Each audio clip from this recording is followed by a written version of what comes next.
Winter season में जब नए नए ताज़े ताज़े गाजर मार्केट में मिलने लगते हैं तो हर कोई गाजर का हलवा बनाना चाहता है।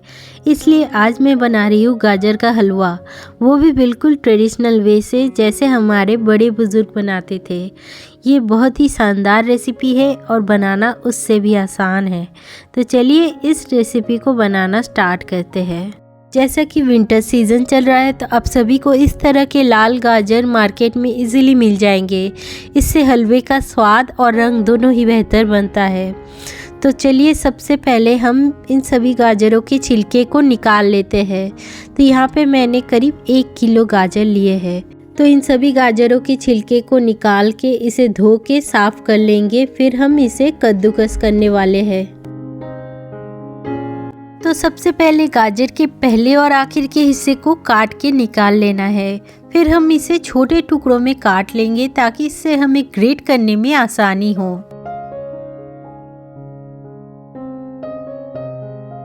अब हम इन सभी गाजरों को ग्रेट करेंगे। तो आपके पास ग्रेटर के जो बड़े वाले हिस्से हैं उससे आप ग्रेट कीजिएगा।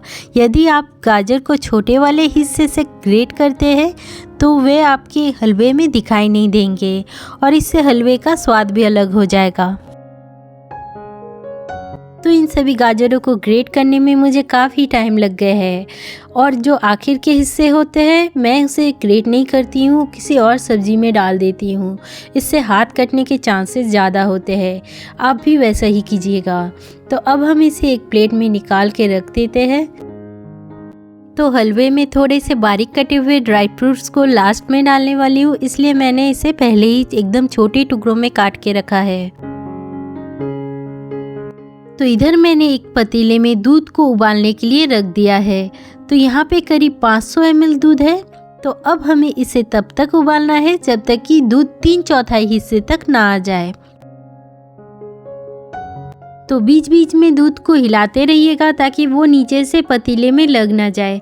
जैसे दूध में उबाल आने लगेगी गैस को एकदम लो कर दीजिएगा और इसे तब तक उबलने देना है जब तक कि ये 3/4 ना रह जाए।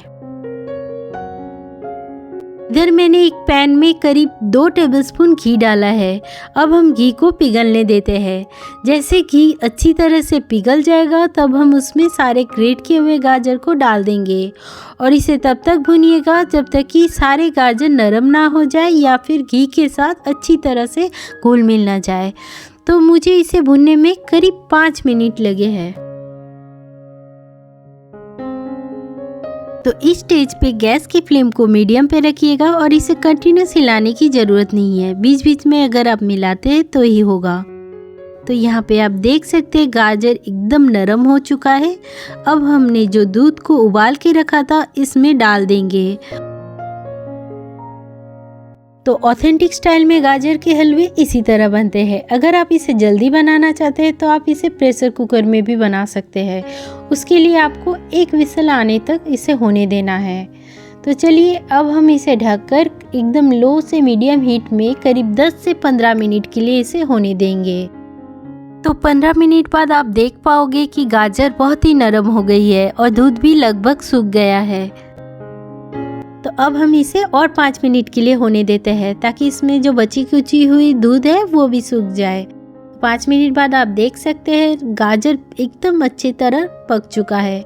अब हम इसमें शक्कर को डाल देंगे। तो यहाँ पे मैंने करीब ½ कप चीनी डाल दिया है।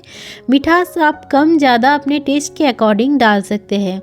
तो शक्कर को डालने के बाद आप यहाँ पे देख सकते हैं यहाँ पे थोड़ा सा पानी और निकल गया है। तो चलिए इसे थोड़ी देर और ड्राई होने के लिए रख देते हैं। तब तक हम ड्राई फ्रूट्स को थोड़ा घी में फ्राई कर लेते हैं। तो मैंने एक पैन में करीब 1 टेबलस्पून घी डाला है। अब हम सारे बारीक कटे हुए ड्राई फ्रूट्स को डाल देंगे और इसे कुछ देर के लिए भूनना है। हल्का सा लाल होने तक इसे भुने, फिर हम इसे गाजर के हलवे में डाल देंगे। तो इधर ड्राई फ्रूट अच्छी तरह से भून चुका है और उधर हलवे में से भी पानी काफ़ी हद तक सूख चुका है। अब हम उसमें भुने हुए ड्राई फ्रूट्स को डाल देंगे और इसे अच्छे से मिला लीजिए। फिर हम उसमें 1 चम्मच इलायची पाउडर को भी डाल देंगे। अब इन सभी चीज़ों को अच्छे से मिला लीजिए। तो बस हमारा गाजर का हलवा ऑलमोस्ट तैयार है। अब हम इसे थोड़ा सा और रिच दिखने के लिए मैंने इसमें थोड़े से ड्राई मावे को डाल दिया है।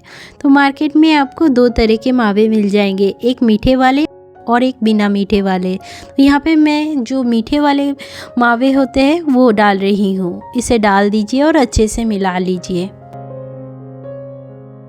तो यहाँ पर आप देख सकते हैं ये देखने में कितना अच्छा लग रहा है। ट्रेडिशनल वे में गाजर के हलवे कुछ इसी तरह बनते हैं। बनने में टाइम थोड़ा सा ज़्यादा लगता है, लेकिन जब गाजर धीरे धीरे दूध के साथ पकता है तो उसका एक अलग ही स्वाद आता है। चलिए अब हम इसे एक प्लेट में निकाल लेते हैं। आप चाहे तो इसे तुरंत भी खा सकते हैं या फिर इसे फ्रीज में रख दे और हल्का सा ठंडा होने के बाद निकाल के खा सकते हैं। अगर आप मुझसे पूछने जाए तो मुझे तो ये हल्का ठंडा होने के बाद ही खाने में अच्छा लगता है। इसे आप एयर टाइट कंटेनर बॉक्स में रखकर फ्रिज में करीब 3 दिन के लिए स्टोर भी कर सकते हैं।